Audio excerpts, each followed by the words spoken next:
Assalamualaikum warahmatullahi wabarakatuh. Alhamdulillahirrabbilalamin. Wassalatu wassalamu ala astagfir wa ala alihi wa sahbihi ajma'in amma ba'du. Di sini kami akan mempresentasikan mengenai pengukuran kinerja sektor publik. Pengukuran kinerja organisasi sektor publik. Sistem pengukuran kinerja sektor publik adalah suatu sistem yang bertujuan untuk membantu manajer publik menilai pencapaian suatu strategi melalui alat ukur finansial dan non-finansial. Pengukuran kinerja sektor publik dilakukan untuk memenuhi 3 maksud, yaitu membantu memperbaiki kinerja pemerintah, pengalokasian sumber daya dan pembuatan keputusan, mewujudkan pertanggungjawaban publik dan memperbaiki komunikasi kelembagaan. Tujuan sistem pengukuran kinerja yang pertama, mengakomodasi pemahaman kepentingan manajer level menengah. Yang kedua, mengkomunikasikan strategi secara baik. Yang ketiga, untuk mencapai kepuasan berdasarkan pendekatan individual dan kemampuan kolektif yang rasional. Dan yang terakhir, mengukur kinerja finansial dan non-finansial secara berimbang. Manfaat pengukuran kinerja dibagi menjadi 8, yaitu memberikan pemahaman mengenai ukuran yang digunakan untuk menilai kinerja manajemen. Yang kedua, memberikan arahan untuk mencapai target kinerja. Yang ketiga, untuk memonitor dan mengevaluasi pencapaian kinerja. Yang keempat, sebagai dasar untuk memberikan penghargaan dan hukuman. Yang kelima, sebagai alat komunikasi antara bawahan dan pimpinan. Yang keenam, membantu mengidentifikasi apakah kepuasan pelanggan telah terpenuhi. Yang ketujuh, membantu memenuhi proses kegiatan instansi pemerintah. Yang terakhir, memastikan bahwa pengambilan keputusan dilakukan secara objektif. Selanjutnya yaitu informasi yang digunakan untuk pengukuran kinerja. Yang pertama, informasi finansial. Penilaian laporan kinerja finansial diukur berdasarkan pada anggaran yang telah dibuat dengan menganalisis varians antara kinerja aktual dan yang diselenggarakan.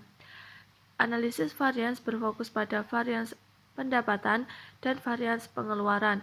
Setelah melakukan analisis varians, maka dilakukan identifikasi sumber penyebab terjadinya varians. Yang kedua, yaitu informasi non-finansial. Teknik pengukuran kinerja yang komprehensif yang banyak dikembangkan adalah balance scorecard. Pengukuran kinerja berdasarkan aspek non-finansial dan finansial ada 4 aspek, yaitu perspektif finansial, perspektif kepuasan pelanggan, perspektif efisiensi proses internal, dan perspektif pembelajaran dan pertumbuhan. Jenis informasi non-finansial dapat dinyatakan dalam bentuk variabel kunci atau key variable. Karakteristik variabel kunci adalah menjelaskan faktor pemicu keberhasilan dan kegagalan organisasi, sangat volatil dan dapat berubah dengan cepat. Perubahannya tidak dapat diprediksi. Jika terjadi perubahan, perlu diambil tindakan segera. Variabel tersebut dapat diukur baik secara langsung maupun melalui ukuran antara surogat. Peranan indikator kinerja dalam pengukuran kinerja. Pengukuran kinerja dilakukan dengan mengembangkan variabel kunci yang sudah teridentifikasi melalui indikator kinerja. Indikator kinerja dapat berbentuk faktor keberhasilan umum dan organisasi dan indikator kinerja kunci.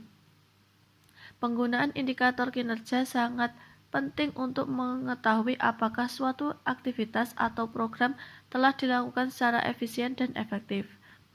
Selanjutnya yaitu indikator kinerja perlu mempertimbangkan komponen berikut, yaitu diantaranya biaya pelayanan, penggunaan, kualitas dan standar pelayanan, cakupan pelayanan, dan kepuasan.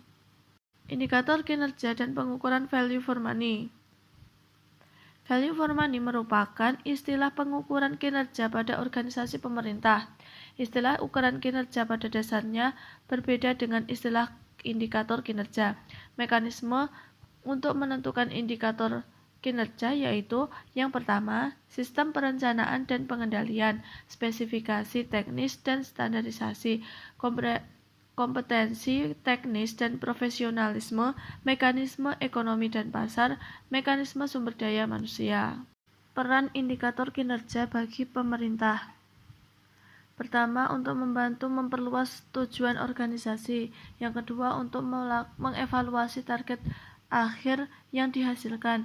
Yang ketiga, sebagai masukan untuk menentukan skema insentif manajerial. Yang keempat, memungkinkan bagi pemakai jasa layanan pemerintah untuk melakukan pilihan. Yang kelima, untuk menunjukkan standar kinerja. Yang keenam, untuk menunjukkan efektivitas. Yang ketujuh, untuk membantu menentukan aktivitas yang memiliki efektivitas biaya yang paling baik untuk mencapai target sasaran.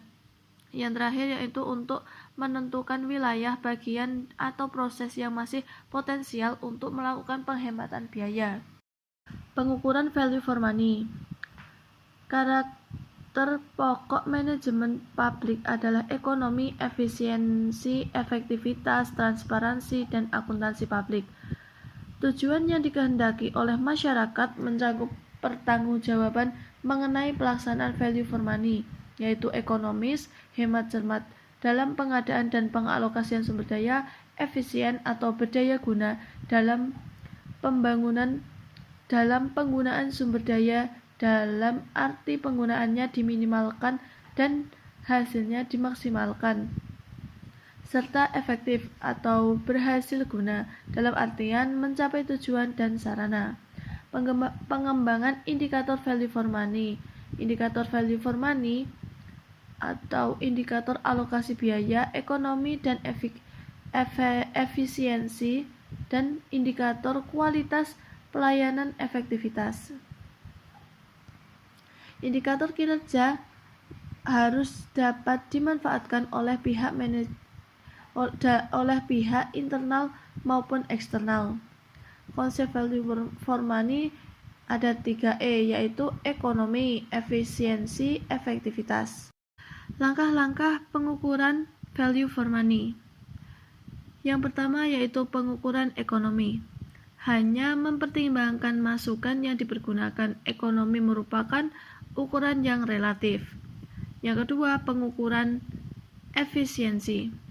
Diukur dengan rasio antara output dengan input. Semakin besar output dibandingkan input, maka semakin tinggi tingkat efisiensi terhadap organisasi.